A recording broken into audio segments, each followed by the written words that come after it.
കരണേന്ദ്ര പോരെ കരണേന്ദ്ര അത് പറയാനൊന്നുമില്ല.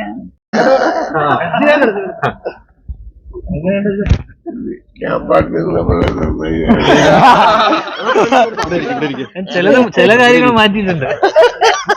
ഇവിടെ ഇരിക്കും.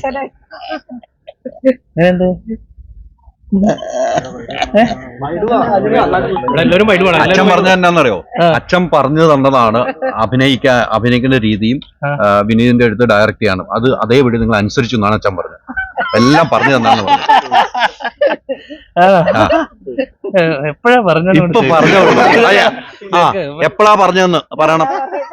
എപ്പോഴാ പറഞ്ഞതെന്ന് എപ്പോഴാ പറഞ്ഞു കൊടുത്തത്?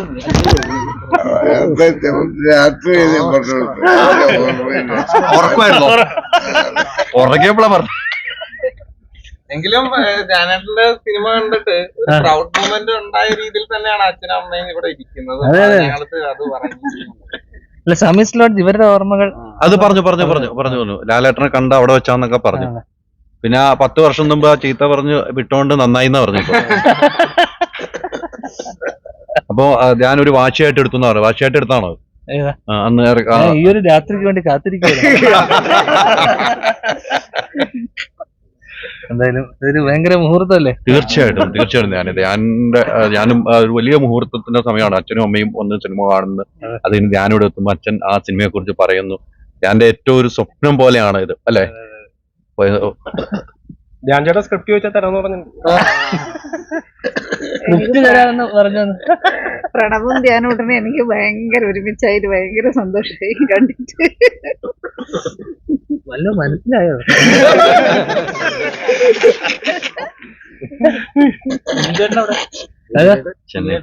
പുള്ളി പോയിരുന്നു PVR മറ്റേ സമരം കഴിഞ്ഞിട്ട് പോയിരുന്നു. ഈ ഒരു രാത്രിക്ക് വേണ്ടിയുള്ള കാത്തിരിപ്പാണല്ലോ. അതെ തിരക്ക് ശേഷം രണ്ടുപേരും കൂടെ വീണ്ടും ഒന്നിച്ചൊരു സിനിമ. അതിന്റെ ഒരു പ്രൗഡ് മൊമെന്റ് എന്താ? പുറത്തുനിന്ന് കിട്ടുന്ന ഒരു റെസ്പോൺസ് കൂടി ഉണ്ടാവില്ല. അല്ല, ഞാൻ ഇന്ന് കണ്ടപ്പോഴേ പലരും നമ്മുടെ ഈ ഇന്റർവ്യൂ പരിപാടികളൊക്കെ കാണുന്ന പലരും അവരൊക്കെ ശരിക്കും ആഗ്രഹിച്ചു കണ്ടിരുന്നു ഞാൻ എന്റെ ഒരു നല്ല സിനിമ വരണമെന്നും അപ്പം ആ കുട്ടി ഒന്ന് സന്തോഷിച്ചോട്ടെ എന്നൊക്കെ. എന്റെ കഴിഞ്ഞ ദിവസത്തെ പലരും പറയുന്നത്, ഇന്റർവ്യൂ കണ്ട ഇഷ്ടപ്പെട്ട ആൾക്കാരൊക്കെ പറയുന്നത് അവൻ എങ്ങനെയെങ്കിലും ഒന്ന് സന്തോഷിച്ച് കണ്ടാ മതിയെന്ന്. ഇനിയെങ്കിലും നല്ല പടം ചെയ്യും, നന്നായിക്കൂടെ, അങ്ങനെയൊക്കെയാണ്.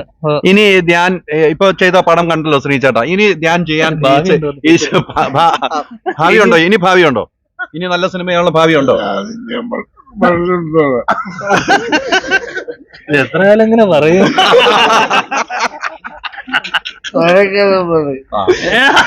കേട്ടല്ലേ? കാര്യമൊക്കെ കേൾക്കുമല്ലോ. എന്തായാലും അമ്മയൊന്നും പറഞ്ഞില്ല. പടം നല്ലതാന്ന് വിഷു തൂക്കിന്ന് പറഞ്ഞു. എടാ മോനെ വിഷു തൂക്കിന്ന് പറയാ. മോനെ എനിക്ക് ഭയങ്കര ഇഷ്ടമായി.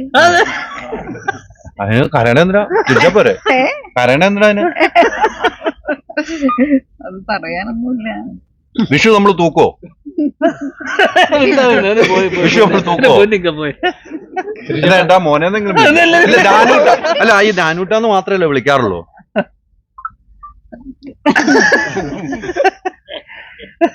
പോയാലോ? ശ്രീചേട്ടാ, അവസാനമായിട്ടൊരു കാര്യം ചോദിക്കുകയാണ്.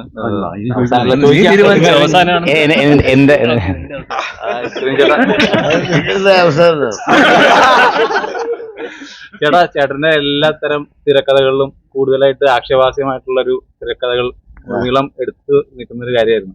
വർഷങ്ങൾക്ക് ശേഷത്തിൽ നടന്മാരെ അവര് തന്നെ ട്രോൾ ചെയ്യുന്നത്, അവര് തന്നെ സ്കൂപ്പായിട്ട് ഒരുപാട് സീനുകൾ നമ്മൾ കാണുന്നുണ്ടായി. അതൊക്കെ കണ്ടപ്പോ ഉണ്ടായ ഒരു ഇതെങ്ങനെയായിരുന്നു? മകന്റെ ഒരു തിരക്കഥയായാലും ഉദയനാണ് താരത്തിന്റെ സമയത്തുള്ളൊരു അല്ലേ? അല്ലെ, അന്ന് ഉദയനാണ് താരം മറ്റേ സെൽഫ് ട്രോൾ ആയിരുന്നല്ലോ, പൊറോട്ട പപ്പടം.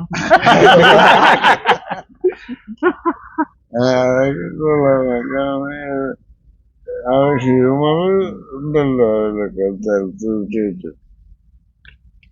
പിന്നെ നിവിന്റെ ഒക്കെ തമാശകൾ ഗംഭീരമായിട്ട് ഇഷ്ടപ്പെട്ടു. അത് ഇപ്പോഴത്തെ മറ്റേ സെൽഫ് ട്രോള് പോലെയാ ഇപ്പോഴത്തെ, സ്വയം കളിയാക്കി. ബേക്കലിന്റെ ആശാനാണല്ലോ. പിന്നെ എന്താ മകന് കിട്ടൂലേ അല്ലേ? കിട്ടൂലേ? ഇപ്പോഴും കിട്ടിയെന്ന് പറയണില്ല. ബേസിൽ വിളിച്ചോ തേങ്ങായിട്ട്? എടാ നാളെ അവൻ ഇരിക്കുന്ന സ്ഥലത്തേക്ക് പോകാൻ തീരുമാനിച്ചിട്ടുണ്ട്. അവന്റെ സ്ഥലത്തേക്ക് പോയാൽ അവിടെ ആഘോഷം നടത്താന്നാണ് പുള്ളിയുടെ. തൃശ്ശൂര് രാഗത്തില് നാളെ വരുവാ. അപ്പൊ ഇക്കൊല്ലം നമുക്ക് സാധാരണ ഒരു പടം ഉണ്ടാവും. നാളെ എല്ലാരും വന്നം. നാളെ അവിടെ വെച്ചാണ് വിഷുസദ്യ ഒരുക്കിയിരിക്കുന്നത്. ഞാൻ സിനിമയുടെ വൈകിട്ട് അപ്പൊ നമുക്ക് മുങ്ങൂല വരാന്ന് പറഞ്ഞിട്ടുണ്ട്. പക്ഷെ അവൻ വാ തുറക്കരുത്. ഞാൻ വൈൻഡപ്പ് ചെയ്യാൻ സമയമാണ്. കാരണം തിയേറ്റർ അടുത്ത ഷോയ്ക്ക് കയറാണ്ട് ഷോ കയറിയാലുള്ളവർക്ക് പൈസ കിട്ടുള്ളൂ. അപ്പൊ ഒന്ന് വൈൻഡപ്പ് ചെയ്യാം. ഓക്കെ, ഒന്ന്